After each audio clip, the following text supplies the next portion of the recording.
Good morning. In this mission, we will practice the startup procedure for the A-10C. There's a lot to cover, so feel free to take a break by pressing the pause key at any point. It will be important for you to follow my instructions to the letter. Do not jump ahead and start mashing buttons and throwing switches. I will guide you toward the desired controls with highlights and by referring to the front dash and left and right consoles. You can pan around the cockpit using your view control commands to locate the switches. If you find it hard to hear my instructions over the background noise, exit the mission and turn down the world and in-cockpit sound sliders to about 50% in the options menu. As described in the flight manual, a pre-flight check is normally performed prior to startup to ensure the aircraft is configured properly. However, for the purposes of this lesson, we'll begin the startup sequence with the aircraft's initial configuration set as it would be at the start of all missions. The startup procedure will consist of initiating electrical power, starting the APU, followed by the left and right engines, and finally powering up and preparing all essential avionics. Press the spacebar key when you are ready to begin. First, set the battery switch on the electrical panel on the right side console to power. This will provide power to the DC buses and the APU. Follow the highlight at the bottom right corner of the screen to locate the switch. Good. Now set the inverter switch on the same panel to standby. This will allow AC power to be supplied to numerous aircraft instruments. It will also provide power to the engine igniters.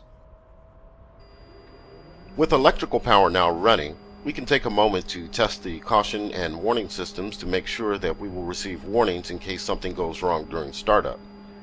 To do this, press and hold the lamp test button on the auxiliary lighting panel on the left console. Take a look around the cockpit while you hold down the button to make sure that all of the caution lights are functional and you can hear an audible warning tone.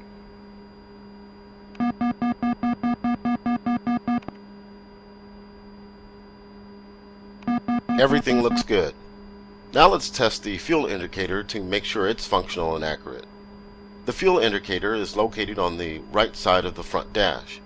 When tested, the two needles should point to 3,000 pounds, and the digital tonalizer readout should be around 6,000 pounds. On the oxygen regulator panel, set the supply switch to on, and check for oxygen flow to be indicated in the flow window. Press the Oxy-In Test Oxygen Indicator Test button to test the oxygen remaining indicator. Watch the Oxy-Low caution light on the caution lights panel to turn on when the indication falls below 0.5 liters.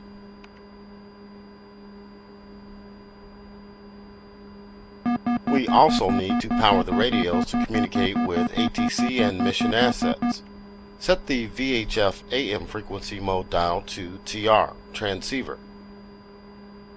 Now repeat the process for the VHF FM radio. Set the UHF radio function dial to main to power the UHF radio. We are now ready to begin the engine start sequence, but let's first close the canopy to minimize the noise. Right-click and hold the canopy control switch to lower the canopy, or press left control plus C on the keyboard.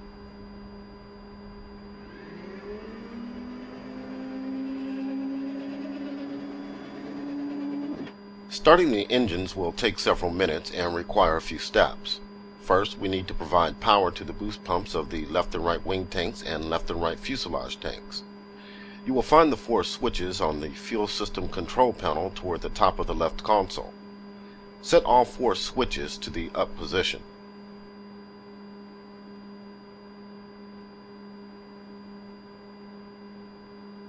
Before starting the engines, we need to start the auxiliary power unit, APU, which will generate bleed air used to start the main engines. As you start the APU, be ready to monitor the APU exhaust gas temperature, EGT, and RPM gauges on the engine monitoring instruments EMI panel located on the bottom right of the front dash. Go ahead and set the APU start switch to start.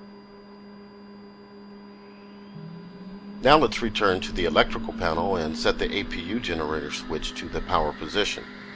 This will allow the APU generator to power the aircraft and relieve the battery drain. However, the battery needs to remain on as a backup electrical source. While on the electrical panel and in preparation of the engine start sequence, let's also set the left and right AC generators up to power. Once the engines are started, they will begin to turn the AC generators and take over from the APU to provide electrical power. Okay, time to crank up the left engine. This is a very simple process initiated simply by moving the left throttle from off to idle or pressing the right Alt plus Home keys. This will automatically start fuel flow, use bleed air from the APU to turn the fans, and then ignite the fuel in the combustion chamber.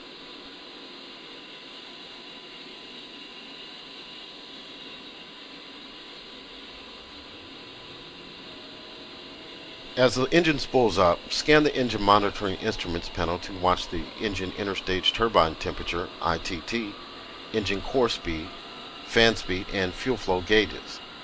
Watch for the core fan RPM to stabilize around 60% when idling on the ground. You will also notice the left hydraulic system's pressure begin to build. This will normalize between 2,800 and 3,350 psi. Once the left engine is running normal and stable, press the spacebar key to proceed.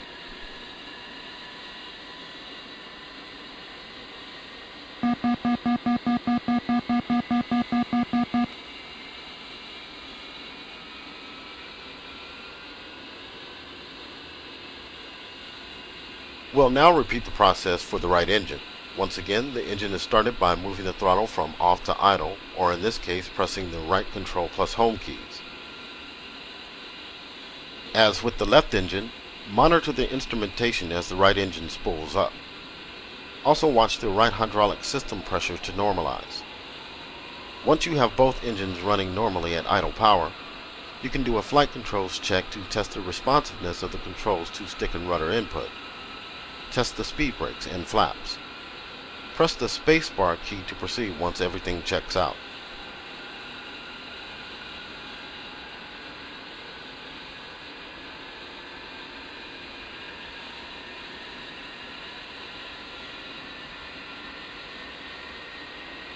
With both engines now running and powering the left and right AC generators, we can turn off the APU generator on the electrical panel and then the APU itself on the throttle panel.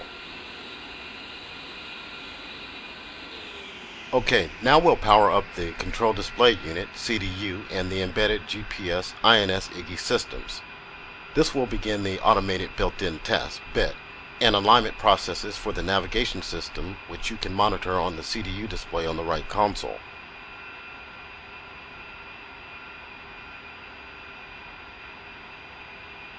Uncage the Standby Attitude Indicator, SAI, on the front dash. To do this, turn the SAI cage knob to the left by rolling your mouse wheel down over the knob.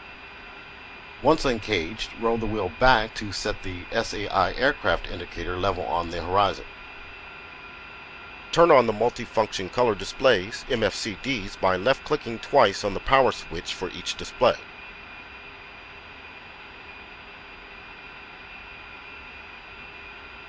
While we are waiting for the CDU bit and IGE alignment to complete, we can continue the startup sequence.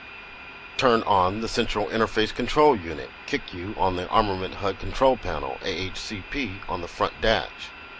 This will provide essential user interface controls to numerous aircraft systems, including the left and right multifunction color displays, MFCDs. The MFCDs are now on. In a few moments, they will display the Data Transfer System DTS page, which we will use to upload navigation and weapon configuration data saved on the data cartridge from the mission planner. Now, set the Integrated Flight and Fire Control Computer IFFCC switch to the test position by left-clicking once. The IFFCC provides weapon release calculations, attitude control, and HUD indication. In test mode, the system will run a series of automated bits, which you can monitor on the HUD. Press the ENT Enter button on the upfront controller UFC to initiate the IFFCC bit. This will take approximately 1 minute. While waiting for the IFFCC to undergo the bit and the IGE system to finish aligning, Let's set up our flight control systems. Set the left and right yaw and pitch SAS channels on the SAS panel on the left console to on.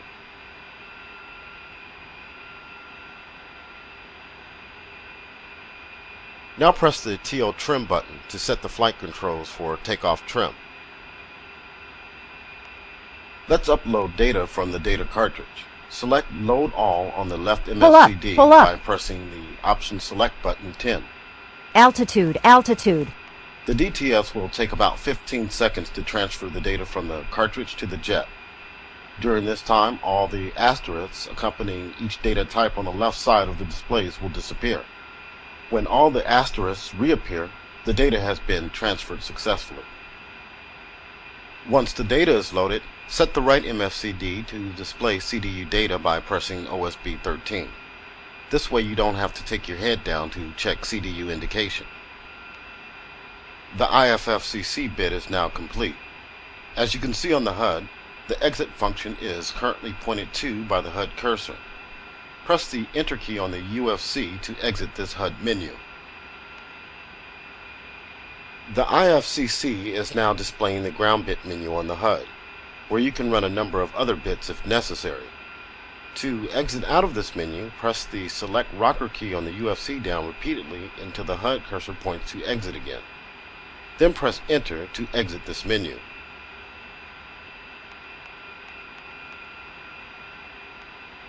The IFFCC is now displaying the main menu on the HUD, where you can set up various indication and weapon release parameters. Let's take the IFFCC out of test mode and set it to on by left-clicking the IFFCC switch one more time. Let's set the left MFCD to the Tactical Awareness Display TAD page by pressing OSB 15. Now load up the flight plan. Right-click the steer point switch on the AAP panel to set it to flight plan. This will set the flight route to appear on the TAD display. With our flight and navigation systems ready, we can prepare some of the combat systems for the mission. Set the countermeasure signal processor mode switch on the CMSP panel to standby.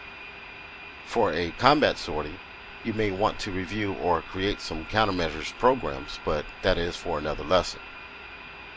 Now set the 4 system select switches to on, middle position. Next, set the Joint Tactical Radio System JTRS switch on the AHCP to on.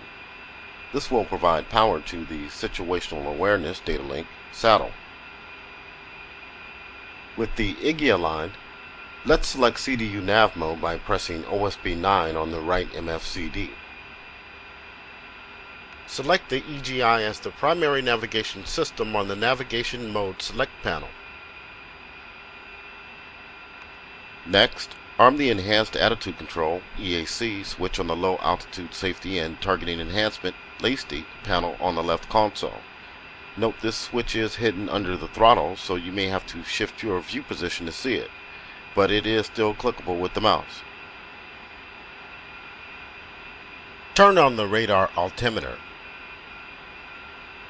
At this point, we are ready to taxi to the runway. Set the anti-skid switch to on. Now turn on the nose wheel steering by pressing the pinky button on the control stick or insert on the keyboard. Click on the yellow handle to arm the ejection seat. Taxiing out to the runway requires tower permission, so we will end our startup lesson here. Tomorrow you're going up. See you then.